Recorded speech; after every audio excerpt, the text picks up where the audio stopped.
అదే RTV app వార్తల్ని క్షణాల్లో చదివే అవకాశం ఉంటుంది. ఒక న్యూస్ పేపర్, ఒక టెలివిజన్ ఛానల్ మీ చేతుల్లో ఎప్పుడు ఉంటాయి. రాపల్లి సత్యనారాయణ, నేను ఈపీఎస్ 95 పెన్షనర్ నిజామాబాద్ డిస్టిక్ ప్రెసిడెంట్గా చేస్తున్నాను.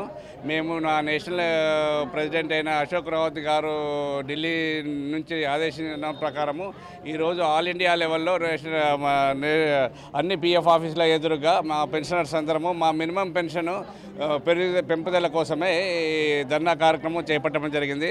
ఈ కార్యక్రమంలో ఈరోజు మా నారీ శక్తిని కూడా, మా స్పోర్సెస్ని కూడా తీసుకొచ్చి ఇన్వాల్వ్ చేయడం జరిగింది. ఈ సంబంధమైన ఈ మన పార్లమెంట్ సెషన్ కన్నా ముందే మాకు ఈ మినిమం పెన్షన్ డిమాండ్ను తొందరగా పరిష్కరిస్తారని మేము విన్నవించుకుంటున్నాం.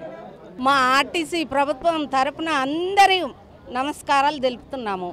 మా యొక్క కోరికలను తీర్స్తామని, ఇక ఇది లాస్ట్గా అనుకుంటున్నాము. కోరికలు తీరుస్తామని నీ దగ్గర వచ్చి పొరుదండాలు తీసినప్పుడు అన్నా నీవు మా యొక్క కోరికలు తీరుస్తావని చెప్పి ఎర్రటి ఎండల పొరుదండాలు తీసిండ్రు, మోకాల మీద కూర్చుండి చెప్పిండ్రు. అయినా నీకు కొంచెమన్నా కానీ బాధ కలగలేదు. ఇక ఇప్పుడు లేడీస్ని తీసుకొని వచ్చారు, ఫ్యామిలీలు అన్నీ రోడ్డుపైకి వచ్చినాయి. ఇప్పుడన్నా కానీ తీరుస్తావని అనుకుంటున్నాము. కాబట్టి వీళ్ళు కోరిన కోరికలు పెద్ద కోరికలు కోరలేరు, చాలా చిన్నగానే కోరినరు. అది నీకు తెలుసు. చిన్న కోరికలు అంటే 10,000 అనంగండి, 10,000 రూపాయలతో రెంట్ కట్టుకొని ఉండడము ఫ్యామిలీకి జరగట్లేదు.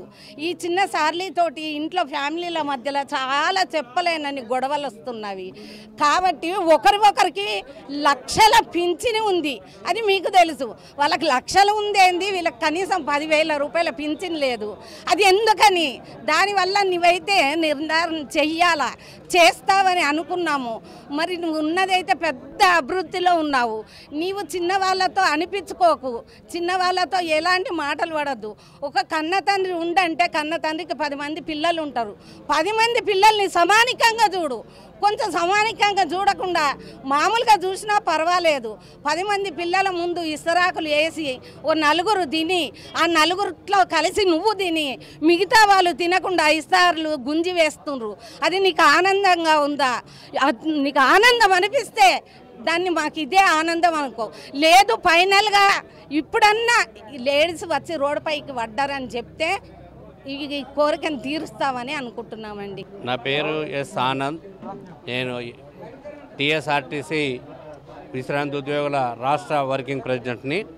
ఈరోజు భారతదేశం మొత్తము అన్ని రాష్ట్రాల జిల్లా హెడ్ క్వార్టర్లలో మా నిరసన కార్యక్రమం చేపడతా ఉన్నాము.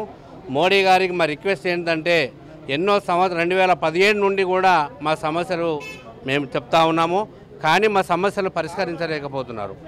కాబట్టి లోక్సభ ఎన్నికల కన్నా ముందే మా సమస్య పరిష్కరిస్తారని చెప్పేసి మీ ద్వారా డిమాండ్ చేస్తూ ఉన్నాం. మరిన్ని వీడియోస్ కోసం ఛానల్ ని సబ్స్క్రైబ్ చేయండి. లేటెస్ట్ అప్డేట్స్ కోసం వాట్సాప్ ఛానల్ ని ఫాలో చేయండి. అండ్ లింక్ డిస్క్రిప్షన్ లో ఉంది.